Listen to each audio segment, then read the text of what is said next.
Bonsoir, Christophe, Bonsoir, Rap. Robert, Mazal Tov à tout le monde pour 11 Nissan. C'est écrit dans le Zohar que quand il y a un grand tzaddik, il y a quelque chose de spécial qui se passe dans sa vie, c'est pas juste pour soi-même, mais c'est pour tout le Ham Israël. C'est écrit qu'il y a une neshama pratit, il y a une neshama klalit. Il y a une petite neshama individuelle, il y a une grande neshama. Alors, quand il y a l'anniversaire du Rabbi, c'est l'anniversaire aussi de chaque juif. Et donc, c'est pour ça que c'est l'occasion de souhaiter Mazal Tov pour cet anniversaire. Et dans le show de ce soir, on va étudier les différents détails pratiques, comment exactement se passent les halachot de la sota, qu'est-ce qu'on fait exactement avec cette femme qui était soupçonnée de trahison envers son mari. D'ailleurs, on étudie dans le Rambam les lois de sota juste avant la fête de Pessah. Et c'est des lois qui sont vraiment liées très fortement avec Pessah. La preuve, c'est qu'il y a un minhag d'étudier Masechet Sota dans la période qu'on tente entre Pessah et la fête de Shavuot, ce qui démontre très fortement le lien qu'il y a entre ces deux choses-là, entre Sota et la période actuelle de l'année. Et le rapport s'est expliqué dans les Sfarim. C'est parce que de Pessah à Shavuot, on se prépare pour le mariage entre nous et Hachem. C'est le moment dans lequel il faut réparer nos midot et se rapprocher d'Hachem. Et donc, la vérité, c'est que la femme Sota, on parle pas juste de la femme matérielle qui est mariée avec un certain homme et qui est Sota. La femme Sota, c'est également dans le sens spirituel de la chose, que nous sommes mariés à Hachem, et il faut surtout pas être une femme Sota et de tromper Hachem, grâce au Shalom. Commence le Rambam dans la première loi. כיצד סדר השקעת סוטה, הבעל בעל בדין ביורו ואומר להן, אשתי זו קינאתי לה בפני פלוני ופלוני שלא תספר עם פלוני, ונסתרה עם מובל, ועדיי, והרי היא אומרת שהיא טהורה. ואני רוצה להשקותה לבדוק הדבר, ובדין שומעים דברי העדים, ומסרים לשני תלמידי חכמים לשומרו, שמא יבוא עליה קודם שתייה, שהרי נאסרה עליו עד שתשתה, ומשלחים אותו לירושלים, שאין משכין את הסוטה אלא בדין הגדול של 70 זקנים מהמקדש. Alors, le mari arrive devant le Médine et il raconte l'histoire, voilà. J'ai des témoins comme quoi je l'avais prévenu de pas se cacher avec un certain homme parce que je soupçonnais certaines choses et elle s'est quand même cachée. Il ramène les témoins. La femme, elle nie les faits. Alors, elle dit, voilà, je suis resté pure. C'est là que ça commence l'histoire de la Sota. Et il y a deux Talmid Chachamim qui vont s'accompagner à eux. Parce que depuis qu'il y a une accusation de Sota, ils n'ont plus le droit d'avoir des relations, l'homme et la femme. Et donc, ils n'ont plus le droit de faire ce qui s'appelle le yichud. Et c'est pour ça qu'on les fait accompagner par deux Talmidei Chachamim. Et on va les envoyer jusqu'à Yerushalayim. Parce que c'est uniquement le grand Sanhédrin de Yerushalayim qui pourra s'occuper de la Sota. C'est pas n'importe quel Bédine. C'est juste à Yerushalayim que là-bas, on va voir dans la deuxième halakha qu'est-ce qui se passe. הגיעו לירושלים, בדין הגדול מושיבין אותה ביניהן ומאיימין עליה כשלא בפני בעלה, ומפחידין אותה פחד גדול שלא תשתה, ואומרים לה, ביתי, הרבה יין עושה הרבה שחוק, עושה הרבה ילדות, עושה הרבה שכנים רעים עושים, אל תגרמי לשם הגדול שנכתב בקדושן שימחה על המים. Alors, lorsqu'il arrive à Yerushalayim, le Bedin, le grand Bedin, la Rabban, et on va la menacer que ici c'est pas une blague. On a fait ici avec un cas de figure et une halakha qui, si elle est enfreinte, c'est d'une gravité extrême. Et on a dit, l'autre part, écoute, peut-être c'est pas ta faute. Peut-être t'as eu une mauvaise influence par le vin, par le mauvais voisinage.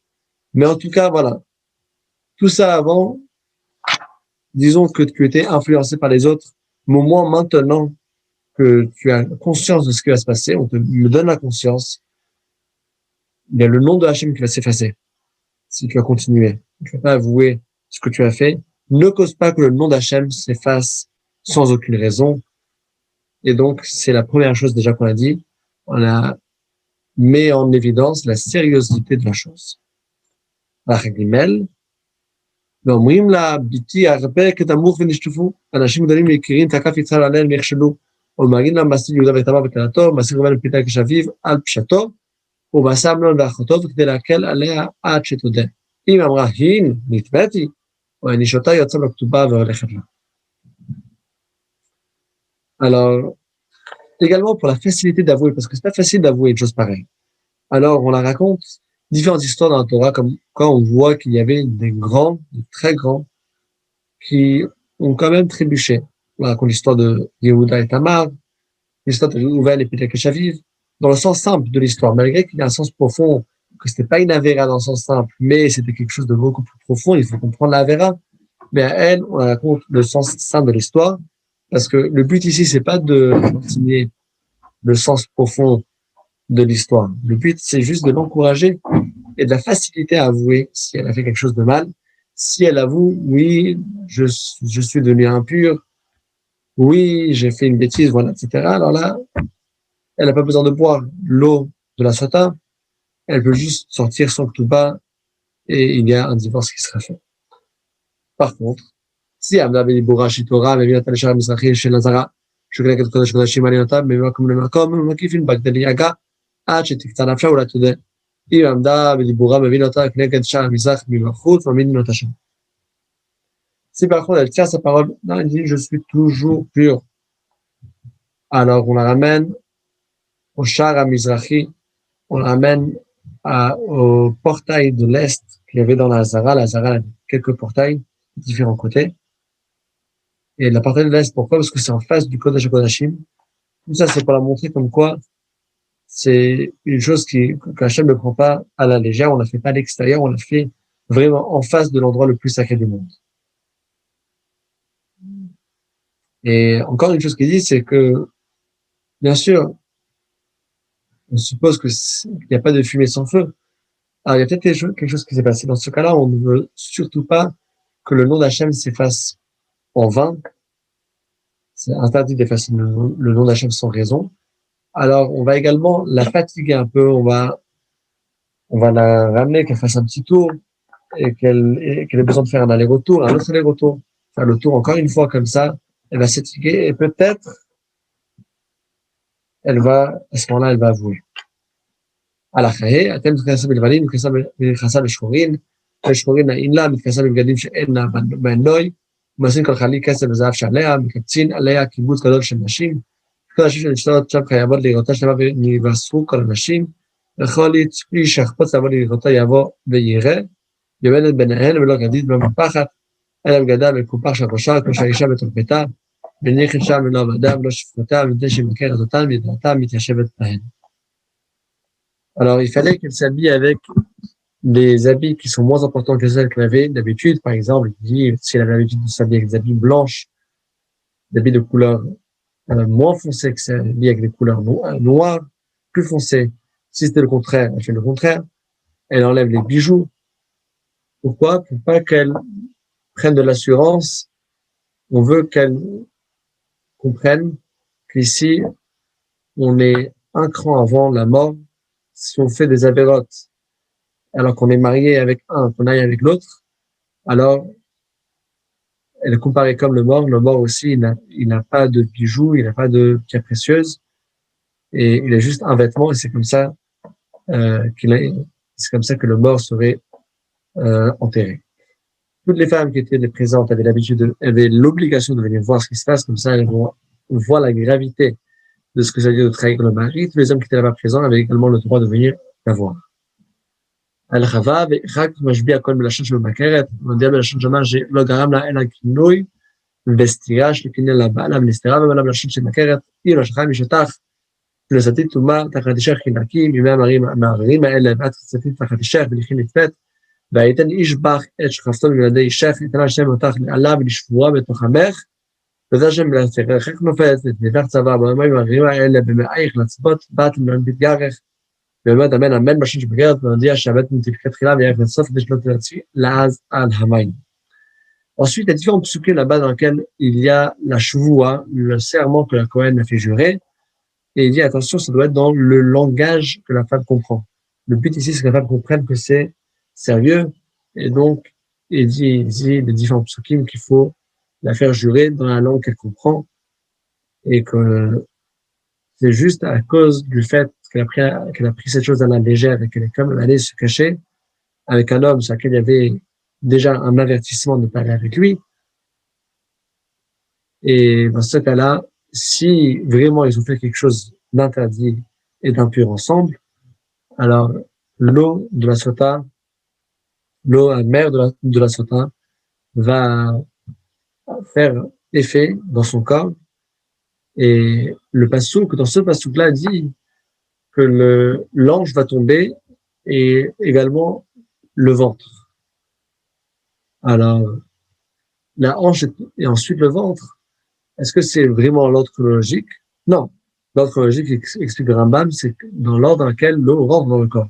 L'eau, tout d'abord, lorsqu'elle rentre, elle passe par l'estomac, donc dans le ventre, et ensuite elle descend vers la hanche. Mais, vers la jambe, pardon. Mais, puisque la Avera, elle était plus liée avec la jambe qu'avec le ventre, c'est pour ça, dans le passouk, c'est écrit tout d'abord, Yerecher, tout d'abord la jambe. Mais il fallait que le Kohen, après qu'il a fait jurer, il y a quand même qu'il a précisé, attention, l'eau, elle va tout d'abord prendre effet dans l'ordre qu'elle rentre dans le corps, tout d'abord elle va prendre effet dans le ventre, et ensuite dans la jambe. Et pourquoi est-ce qu'il a précisé cette chose? Pour pas qu'ils disent, oui, c'est vrai que j'ai eu différentes choses bizarres qui sont passées après que j'ai bu l'eau, mais c'est pas l'eau. La preuve, c'est que ça s'est fait à l'envers du verset. C'est pour ça qu'on précise, attention, le verset, il a mentionné une chose en premier, parce que ça, c'est le but final, parce que à la base, c'était la Avera qui s'était faite. Mais on passe tout d'abord dans l'ordre dans lequel l'eau rentre dans le corps. על החזאית, ואחר כך מביאים לגלילה של אור טהור, מסר התורה, כתוב עליו בשל הקודש, בדיו של מקלקלתום, נשמע ונשאר כמו הגט, כותב כל הדברים שנשביע אותו בהם, עוד באות ומילה במילה, כותב את השם בכתבו ואינו כותב אמן אמן. Il a écrit une Megillah qui vient d'un parchemin d'un animal qui est caché, comme le Sefer Torah, et il écrit les versets comme ils sont. Il écrit les chemins, c'est écrit pour cette femme, c'est peut-être juste fait comme ça pour garder en stock, c'est écrit pour l'intention de cette femme sur place spécifiquement. Et il écrit tous les psukim sans les mots Amen Amen, vu que Amen Amen, c'est ce que la femme répond, mais c'est pas ce qu'il faut écrire dans la Megillah de la Sota. אחר כך מביא כלי חרס שלא נעשה במלאכה מעולם, לא יראה ככלי בולם או חזמן, ויחזור לקשר שיתחדש כשר, ונותן תוכו חצילוג, מים נקיות בחצילוג כשהיה מקדש על ימודדו, ונכנס בו להיכל בכל מקום שהאישה מעל המה, אם נכנס, בתמונה של אישה שנתקמת קבועה בה, מהגביע הטבלה, ולוקח חפה מהקרקע המשכן ונותנו על פני המים, כדי שיראה על פני המים. נותן לתוכן לבמה, שכגון נענה וכיוצא בה, שלמה מהמרים, ומחק לתוכן המגילה, לשמוע ולמחוק יפה יפה, עד שלשלב במגילה רושם הניקה. Alors, ce qu'il dit ici, c'est que ensuite, il ramène un ustensile de klicheres, un ustensile en argile, qui n'a jamais eu aucun travail qui était fait dedans. C'est quelque chose de relativement nouveau, qui n'a pas l'air vieux. Si c'était vieux, c'est pas cachère seulement si c'était renouvelé, on l'a remis dans le faux jusqu'à ce que ça a l'air nouveau. Et il rentre dedans la mesure d'un demi-log d'eau qu'il y avait depuis le Kiyar. Et ensuite, il fallait qu'il mette de la terre, la poussière de la terre, qu'il prenait de la terre du Mishkan même. Il y avait un espace, il y avait un des carrelages, qu'on pouvait retirer le carrelage et récupérer donc de la terre qu'il y avait là-bas. Et ensuite, dans cette eau-là, il fallait rajouter quelque chose d'amer, une plante, une herbe amère, parce que c'est écrit Maïm Hamarim, de l'eau amère, et donc il fallait la rendre amère. Et ensuite, une fois qu'il a cette eau avec cette poussière de la terre et avec cette plante amère, il fallait qu'il efface dedans les lettres de la Megillah, qu'il efface bien l'ishma, avec l'intention qu'il fait ça pour cette femme sur là. החטאת אחר כך כהן בא עליה מכהן הזרה, ואחרי זה מגלה בכנגד פניו, וקורא עד שמגלה את ליבה, הוא מגלה שערה וסותם במחלבות ראשה כדי לנעבלה, ומריחה במצרי, כדי להזכירה מעשה מצרים שעשת, ויצאו מצרים מפיחה מהם מכל מקום, קשרו מלמעלה מידיה, כדי שלא יפלו הפנדים, ונמצאת ערומה כשהרי נקראו. Et ensuite, il fallait qu'un Kohen vienne et qu'il déchire le haut de ses habits, et ensuite, il fallait l'accrocher avec une corde pour pas que ça tombe. Et tout ça avec une corde égyptienne pour la rappeler les actions de l'Égypte qu'elle a fait comme les actions de l'Égypte. Dans l'Égypte, c'est connu qu'ils avaient toujours des relations bizarres. Et donc, les hommes, ils allaient avec des femmes qui n'étaient pas les leurs, les femmes allaient avec des hommes qui n'étaient pas les leurs. Il y avait aussi des hommes qui allaient avec des hommes, des femmes avec des femmes. Tout ça, c'est l'impureté de l'Égypte, de laquelle Hachem nous a sauvés lors de Pessah. Ensuite, là, on s'est occupé de l'eau. On a tout fait ce qu'il fallait avec l'eau. On a la femme en face de l'eau. Et ensuite, qu'est-ce qu'on fait? Il s'arrole que marché horrible. Michel Bal, notre femme mitzrit. בחבל מהכפיפה באים משערי נשכם ונותן לידיה בנהגה ואחר כך וגח המלחם לכפיפה ונותן לשרת ואין נותן עליה השמן ולא לבונה ונותן לוקח לה השמן בפני עצמו ולבונה בפני עצמה שבא לא יצק עליה השמן ונותן עליה לבונה ובכל הזמן לפוריה על ראשה ונותן לה גזרון לידיה ויאמרים בכלי ליד הכהן ויראה את המים שנאמר ביד הכהן תהיו מהמרים המערבים. Ensuite, il fallait qu'il ramène un korban mincha pour elle, un sacrifice de semoule, mais c'est pas la semoule habituelle, la semoule de blé, mais c'était celle de l'orge.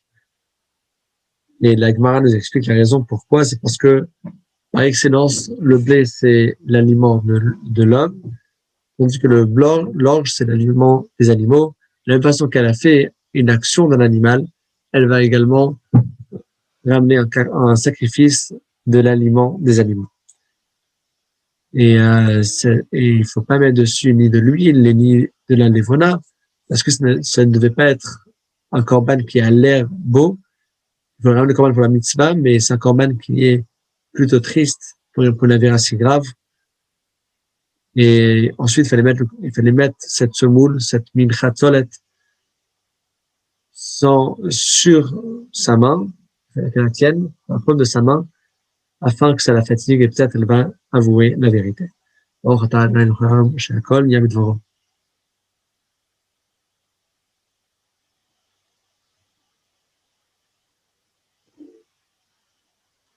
אחר כך משהו אותה ואחר שתשתה לקח להשארת בו מנחה ונתן לידיה ונתן מניח את תחתיה ונפעל במזרח שכל כל התרופות מוליך ומביא ומלא ומוריד ואחר שמניף מגיש המנחה לכן דרומית מערבית של מזבח כשם מנחות של היחיד וקומץ מנקטיר הקומץ ישר נאכל לכהנים. Ensuite, après qu'on a ramené le korban, on l'a fait boire l'eau spéciale, l'eau amère, et après qu'elle boit, alors on va élever, faire tnoufa, élever la mincha qu'elle offre vers le côté est, et après on le ramène et on brûle une partie sur le misbéach et le reste est consommé pour les kohanim. Maintenant, on a fait tout le processus qu'on fait pour la sota. On n'est pas sûr quel est le statut de cette sota, est-ce qu'elle est pure ou impure. Et c'est dans ce cas spécifique, c'est dans ce cas-là qu'il y a toutes les lois qu'on vient de voir, avec l'eau de la sota, on la donne à boire. Et ensuite comment est-ce qu'on sait si elle est pure ou impure? Ça, c'est Hachem qui va le juger. Et on va voir ici qu'est-ce qui va se passer. Halakha 12. Im tehorayi. יוצא ללכת לה, והרי היא מותרת לבנה. אם תמאה היא מיד פנה מוריקות ועיניה פלטות, ותמעלה גידין, והן אומרים, הוציאוה, כדי שתפוס נידה, והנידות מטמאות עזרת נשים, ומציין אותה מעזרת נשים, שעומדת בה, תפילת צבא בתחילה, ואחר כך תיפול ירחה ותמות. Si elle est pure, alors il y a rien qui va se passer avec elle, elle va sortir, et là, elle sera permise de retourner avec son mari. Si elle est impure, tout de suite, on va voir que son visage va changer, les yeux vont avoir l'air comme s'ils veulent ressortir, et on va voir comment ses nerfs ils ressortent. Et tous les kohanim vont dire, attends, il faut la sortir vite, parce qu'on a peur qu'elle va devenir nida, à cause de cette peur et tous les changements qui se passent dans son corps. Et finalement, il y a son ventre qui va tomber, la jambe qui va tomber, et finalement, elle va mourir avec cette potion de l'eau de la nida. אחרי זאת השעה שתמותי, ימות הנואף שישקע על ידו בכל מקום שהוא, ויראה לו במאורות של ירולה, לצוות בטן על פלגי ירך וכל הדברים האלו ולשלוח אותה בית בעל מעולם, אבל אם בעל בעילה של ייסון כמים נותנים תשתוק כמו שבעם. Maintenant, tout ça, c'est avec la femme, mais qu'est-ce qui se passe avec l'homme? L'homme qui a eu la relation interdite avec cette femme. Lui, il serait pas puni. Dit Rambam, lui, il aura exactement la même chose que la femme. Parce que la femme est là, au même moment que ça se passe chez elle, chez lui aussi, n'importe où il se passe, même sans avoir bu l'eau, il aura également la même chose qui va se passer et le même processus pour le punir lui aussi, qu'il a fait cet interdit d'être avec une femme qui est déjà mariée. Et la halakha suivante nous dit, Im ava vishkat ishlo verizosif achatat pesha, שהשם המפורש שימחה במים לטלה, מוצילה אז על מי הרסתה שאשתו אומרת לאחרות שזינת ולא בדקו, באה ולא תדע שמעשה הבעל גרמו. לפיכך שארבו המנאפים בגלו בית שני מפת חוס הנדרים בני הברים, וזמחו על הכתוב בקבלו לפקוד את בנותיכם כי תצנענה, על בנותיכם כי תנאפנה.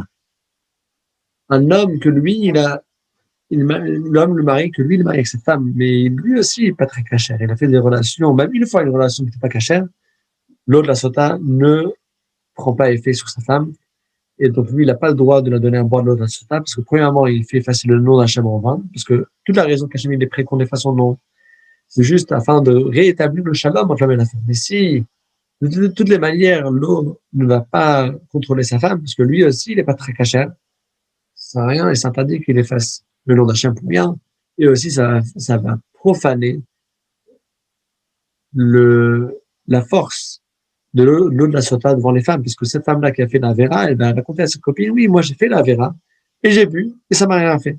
Mais elle ne peut pas savoir comme la raison pour laquelle ça n'a pas pris effet chez elle, parce que son mari, il ne méritait pas. Et donc c'est pour ça qu'en tout cas, un mari qui ne mérite pas, qui a déjà fait une fois une vera, dans ce contexte-là, alors il n'a pas le droit de donner à boire l'eau de la sota à sa femme. C'est pour ça que depuis l'époque du deuxième Beth Amikdash, les Chachamim ont annulé entièrement le processus, la mitzvah de l'eau de la sota, parce que de toutes les manières, il y avait tellement d'hommes que aussi c'était pas caché. הלכה 15, סוטה שאין לה זכות תלמוד תורה, ואף בשביל המצוות תלמוד תורה, זה נטול עליו, ואין מתי לשעתה, אלא נימוקת והולכת, חלק כבדים בין עליה שתמות, ואחר שנה או שנתיים,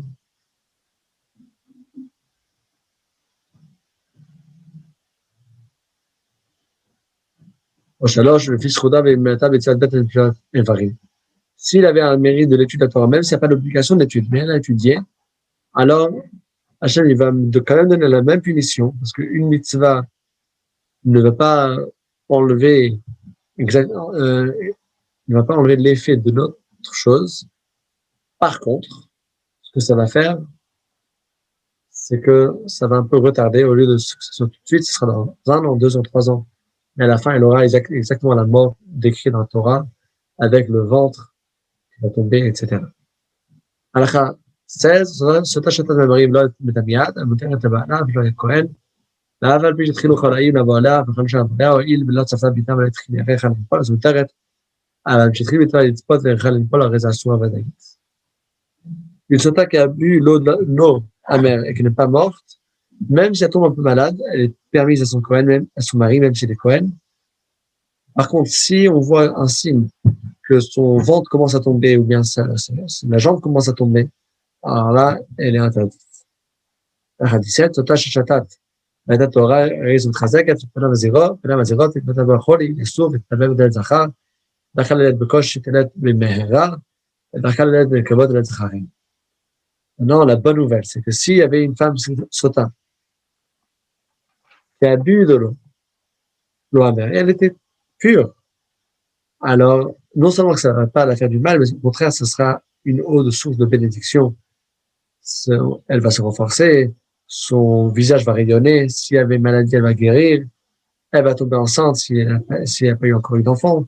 S'il avait l'habitude d'avoir des enfants difficilement, elle aura des enfants facilement. Si elle a l'habitude d'avoir juste des filles, elle aura aussi des garçons. Toutes les brachot vont venir. Et d'ailleurs, il y a Hannah qui n'avait pas d'enfant. Ça comptait dans la Gemara. Hannah, elle a dit à Hachem, qu'est-ce que tu veux? Si tu veux pas me donner des enfants, je vais me cacher avec un homme plusieurs fois. Jusqu'à ce que mon mari, il va se dire, attends, c'est bizarre, il va me prévenir, pourquoi est-ce que tu te caches avec cette femme? et il va me faire l'avertissement. Et je vais quand même cacher avec lui. Et après, lui va m'accuser. Et moi, je vais rester pur. Et on va me donner à boire l'eau de la sota. Et on voit ici dans la Halacha que si on donne à boire l'eau de la sota à une femme qui est pure, alors elle aura que des brachot. Vraiment, Hachem l'a donné, même sans devoir passer par ça. Halacha 18. בעוד הטומאה ואחר ששתה אז תצא לו הכתובה ולעשו לבעלה ולא הערה לה דבר מדברים אלו שאין המים נותקין על מי שאין לה עדים שמועדים בסוטה או שמבעלה אינה מנוקה אבל נתיחת לו בת קומן תשתו אבל אם בא עד אחד ועיד שהתמאה אז תשבת אחת בעלה שאחרי שתת. C'est après que l'abus a eu aucun effet qui est passé, mais il y a deux témoins qui viennent et qui disent nous on a vu le fait et le fait est qu'elle est devenue impure, ils ont fait un acte interdit. Alors, quelle est la halakha? Elle sort son ketouba et elle est interdite à son mari. Mais a priori, je vais me poser la question, attends, mais elle a bu l'eau. Et l'eau n'a pas pris d'effet. C'est une preuve très très forte que Hachem lui-même considère qu'elle n'a pas fauté. Si elle avait fauté, Hachem l'aurait fait en sorte qu'il y ait un effet dans l'eau. Et là, elle a bu l'eau, elle n'a eu aucun effet. Pourquoi est-ce que je crois aux deux témoins? Il donne deux réponses. La première, elle est parce que l'eau, elle est là juste pour me résoudre des doutes. Mais si dès le départ, c'est pas un doute, parce qu'en fait, il y a deux témoins qui vont venir. Alors là, l'eau elle-même, c'est pas ça qui va juger. Et deuxième chose, peut-être que le mari n'est pas caché. On a déjà dit dans ce chapitre que si le mari a aussi eu, même ne serait-ce qu'une seule fois une relation pas cachère, l'eau ne va pas vérifier et contrôler sa femme. Donc c'est pour ça que je pourrais dire que c'est possible. Voilà. Ça, c'est la raison pour laquelle, malgré qu'elle a bu l'eau, ça n'a fait aucun effet, mais puisque j'ai deux témoins, la Pishna m'a dit Yacoub Navar, et elle sera interdite à son mari. Dernière halakha de ce chapitre, halakha 19, אישה שזדנת באונס או בשגגה שבעלה זה שכינה לה אימו דרך איברים, מראים מבחינתה שנאמר והיא לא נתפסה, פרט לנושא של להתפסה בחזקה ותמול מעל באישה, פרט לשוגגת, עכשיו משמעתה שכבת זרע, פרט לבעליה דרך איברים.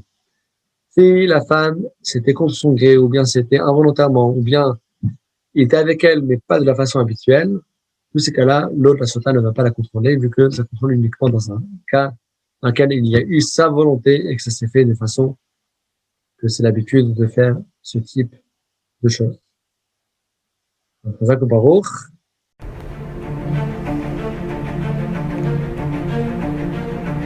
Et si connaître toute la Torah était possible, plongez-vous dans les joyaux de la Torah. Étude du Rambam, le Maïmonide, cours de qualité par des rabbins francophones aux quatre coins du globe. Un chapitre chaque jour, à raison de 20 minutes, pour finir en moins de 3 ans l'apprentissage de la Torah. Relevez le challenge, tous les soirs en direct à 20h30 ou 21h30 heure israélienne. Nos cours sont accessibles à tout moment, YouTube, Facebook et sur notre site torah24.com.